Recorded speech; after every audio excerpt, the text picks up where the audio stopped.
John chapter 18. When he had said these things, Jesus went out with his disciples across the Kidron Valley. There was an orchard there, and he and his disciples went into it. Now Judas, the one who betrayed him, knew the place too, because Jesus had met there many times with his disciples. So Judas obtained a squad of soldiers and some officers of the chief priests and Pharisees. They came to the orchard with lanterns and torches and weapons. Then Jesus, because he knew everything that was going to happen to him, came and asked them, "Who are you looking for?" They replied, "Jesus the Nazarene." He told them, "I am he." Now Judas, the one who betrayed him, was standing there with them. So when Jesus said to them, "I am he," they retreated and fell to the ground. Then Jesus asked them again, "Who are you looking for?" And they said, "Jesus the Nazarene." Jesus replied, "I told you that I am he. If you are looking for me, let these men go." He said this to fulfill the word he had spoken. "I have not lost a single one of those whom you gave me." Then Simon Peter, who had a sword, pulled it out and struck the high priest's slave, cutting off his right ear. Now the slave's name was Malchus. But Jesus said to Peter, "Put your sword back into its sheath. Am I not to drink the cup the Father has given me?" Then the squad of soldiers, with their commanding officer and the officers of the Jewish leaders, arrested Jesus and tied him up. They brought him first to Annas, for he was the father-in-law of Caiaphas, who was high priest that year. Now it was Caiaphas who had advised the Jewish leaders that it was to their advantage that one man die for the people. Simon Peter and another disciple followed them as they brought Jesus to Annas. Now the other disciple was acquainted with the high priest, and he went with Jesus into the high priest's courtyard. But Peter was left standing outside by the door, so the other disciple, who was acquainted with the high priest, came out and spoke to the slave girl who watched the door, and brought Peter inside. The girl, who was the doorkeeper, said to Peter, "You are not one of this man's disciples too, are you?" He replied, "I am not." Now the slaves and the guards were standing around a charcoal fire they had made, warming themselves because it was cold. Peter also was standing with them, warming himself.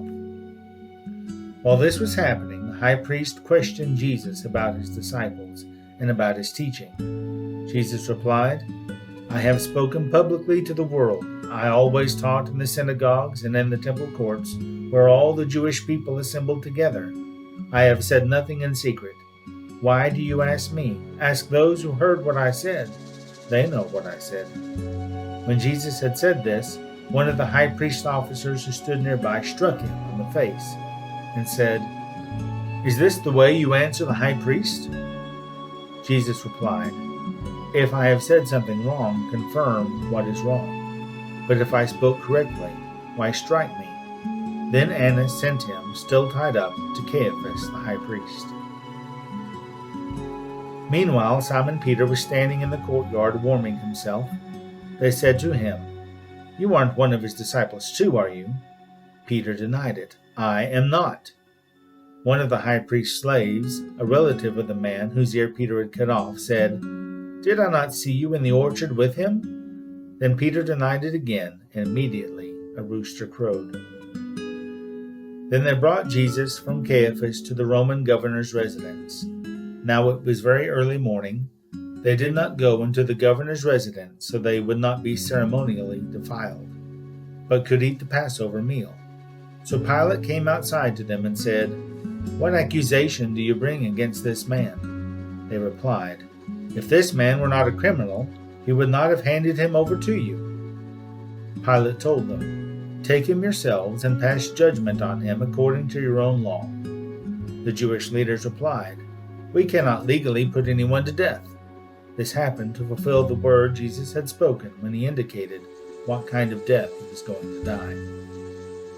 So Pilate went back into the governor's residence, summoned Jesus, and asked him, "Are you the king of the Jews?" Jesus replied, "Are you saying this on your own initiative, or have others told you about me?" Pilate answered, I am not a Jew, am I? Your own people and your chief priests handed you over to me. What have you done?" Jesus replied, "My kingdom is not from this world. If my kingdom were from this world, my servants would be fighting to keep me from being handed over to the Jewish authorities. But as it is, my kingdom is not from here." Then Pilate said, "So you are a king?" Jesus replied, "You say that I am a king. For this reason I was born, and for this reason I came into the world, to testify to the truth. Everyone who belongs to the truth listens to my voice." Pilate asked, "What is truth?" When he had said this, he went back outside to the Jewish leaders and announced, "I find no basis for an accusation against him. But it is your custom that I release one prisoner for you at the Passover. So do you want me to release for you the King of the Jews?" Then they shouted back, "Not this man, but Barabbas." Now Barabbas was a revolutionary. John chapter 19. Then Pilate took Jesus and had him flogged severely. The soldiers braided a crown of thorns and put it on his head, and they clothed him in a purple robe. They came up to him again and again and said, "Hail, King of the Jews!" And they struck him repeatedly in the face.